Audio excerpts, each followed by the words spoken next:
കുട്ടികളുടെ വിദ്യാഭ്യാസത്തിന് വേണ്ടി നമ്മൾ പ്ലാൻ ചെയ്യണമെന്ന് പറയുന്നത് എന്തിനാണെന്ന് പല പാരൻസിനും മനസ്സിലാകാറില്ല. നമ്മൾ ഭാവിയിൽ വരുന്ന ആ ഒരു അതിൻ്റെ എക്സ്പെൻസ്, എഡ്യൂക്കേഷൻ്റെ എക്സ്പെൻസിനെ കുറിച്ചിട്ട് ആവലാതിപ്പെടാതിരിക്കാൻ വേണ്ടിയിട്ടാണ് നമ്മൾ വളരെ നേരത്തെ കുട്ടികളുടെ വിദ്യാഭ്യാസം പ്ലാൻ ചെയ്യണം എന്ന് പറയുന്നത്. അപ്പോൾ എഡ്യൂക്കേഷൻ പ്ലാൻ എന്ന് പറയുന്നത് ഇന്നത്തെ കാലത്ത് വളരെ ഇമ്പോർട്ടൻ്റ് ആണ്. കാരണം ഒരു 10 വർഷം കഴിഞ്ഞാൽ ഇന്നുള്ള ഒരു എഡ്യൂക്കേഷൻ എക്സ്പെൻസ് അല്ല വരാൻ പോകുന്നത്. ഒരു LKGയിലെ കുട്ടിയെ പഠിപ്പിക്കാനായിട്ട് ഒരു 10 വർഷം മുന്നേ ആണെങ്കിൽ നിസ്സാരമായിട്ട് ഒരു 5000 രൂപയൊക്കെ കൊടുത്താൽ മതിയായിരുന്നു. ഇന്ന് പക്ഷേ പല സ്കൂളുകളും 1 ലക്ഷം 1.5 ലക്ഷം രൂപയൊക്കെയാണ് അവിടെ ഫീസ് വാങ്ങുന്നത്. അപ്പോൾ ഒരു 10 വർഷം കൂടി കഴിയുമ്പോൾ നിങ്ങളുടെ കുട്ടിയുടെ വിദ്യാഭ്യാസത്തിന് എത്ര തുക കൊടുക്കേണ്ടി വരും എന്നുള്ളത് ആലോചിക്കുക തന്നെ വേണം. ഒരു ഉദാഹരണം നോക്കാം. ഒരു 36 വയസ്സുള്ള ഒരു പാരൻ്റ് എന്ന് വിചാരിക്കുക. അദ്ദേഹത്തിൻ്റെ കുട്ടിക്ക് 2 വയസ്സായിരിക്കും. ആ കുട്ടിക്ക് ഒരു 16 വർഷം കഴിയുമ്പോഴത്തേക്ക് അതിൻ്റെ ഹയർ എഡ്യൂക്കേഷനിലേക്ക് ആവശ്യമായിട്ട് വരും. ആ സമയത്ത് ആ കുട്ടിയുടെ ഏജ് എന്ന് പറയുന്നത് ഒരു 18 വയസ്സാണ്. അതേസമയം പാരൻറ്റിൻ്റെ ഏജ് ഒരു 52 വയസ്സായിട്ടുണ്ട്. ഒന്ന് ആലോചിച്ച് നോക്കൂ. ആ സമയത്ത് കുട്ടിയെ പഠിപ്പിക്കാൻ വേണ്ടി ലക്ഷങ്ങൾക്ക് വേണ്ടി ആ 52-ാം വയസ്സിൽ ഒരു ലോണൊക്കെ എടുത്തിട്ട് ആ കുട്ടിയെ പഠിപ്പിക്കാൻ വിട്ട് കഴിഞ്ഞാൽ ഇദ്ദേഹം ഈ 52 വയസ്സ് തുടങ്ങിയ അയാളുടെ ജീവിതകാലം മുഴുവൻ ആ ലോൺ അടച്ചു തീർക്കാനായിട്ട് കഷ്ടപ്പെടേണ്ടി വരില്ലേ?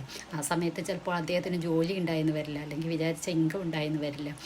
ഏത് അൺസർട്ടനിറ്റിയും നമ്മുടെ ജീവിതത്തിൽ സംഭവിക്കാമല്ലേ? അപ്പോൾ ആ സമയത്ത് നമ്മുടെ കുട്ടിയുടെ വിദ്യാഭ്യാസം തടസ്സമില്ലാതെ നടക്കാനും നമ്മൾ ഫിനാൻഷ്യലായിട്ട് സ്ട്രഗിൾ ചെയ്യാതിരിക്കാനും വേണ്ടിയിട്ടാണ് നമ്മൾ വളരെ നേരത്തെ തന്നെ കുട്ടിയുടെ വിദ്യാഭ്യാസത്തിന് വേണ്ടി പ്ലാൻ ചെയ്യാനായിട്ട് പറയുന്നത്.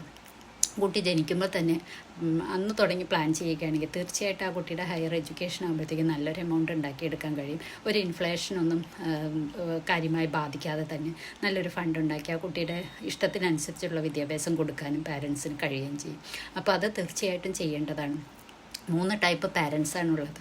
ഒന്നാമത്തെന്ന് പറയുന്നത് പെനാൽറ്റി മേക്കിംഗ് പാരൻസാണ്. അതായത് അവരുടെ ജീവിതത്തിൽ കുട്ടിയുടെ വിദ്യാഭ്യാസത്തിന് വേണ്ടി യാതൊരുവിധ പ്ലാനിങ്ങും നടത്താതെ ആ ഒരു സമയമാകുമ്പോഴത്തേക്കും എവിടെന്നെങ്കിലുമൊക്കെ ലോൺ വാങ്ങിച്ചിട്ട് ഒരു പെനാൽറ്റി മേക്കിംഗ് പാരൻ്റായിട്ട് മാറുന്നു. അതേസമയം ചില ആളുകൾ പകുതിയോളം തുകയൊക്കെ കരുതി വെച്ചിട്ടുണ്ടാകും, ചെറിയ ചെറിയ ഇൻവെസ്റ്റ്മെൻറ്റൊക്കെ നടത്തിയിട്ട് ബാക്കിയുള്ള തുകയ്ക്ക് വേണ്ടിയിട്ട് അവർ ലോൺ എടുക്കും. അതൊരു ബാലൻസ്ഡ് പാരൻ്റാണെന്ന് പറയാം. അതേപോലെ തന്നെയാണ് ഒരു പ്രോഫിറ്റ് മേക്കിംഗ് പാരൻ്റ് എന്ന് പറയുന്നത്.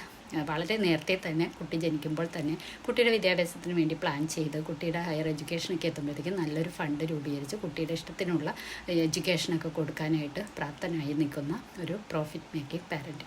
നിങ്ങളൊന്ന് ചിന്തിക്കുക, നിങ്ങളിതിൽ ഏത് പാരൻ്റാണ് എന്നുള്ളത് താഴെ കമൻറ്റ് ചെയ്യുക. കൂടുതൽ വിവരങ്ങൾക്കും കുട്ടികളുടെ വിദ്യാഭ്യാസത്തിന് പ്ലാൻ ചെയ്യാനായിട്ടുള്ള ഗൈഡൻസിനും ഞങ്ങളെ കോൺടാക്റ്റ് ചെയ്യാവുന്നതാണ്. അടുത്തൊരു വീഡിയോയിൽ കാണും വരെ ടേക്ക് കെയർ, ബൈ.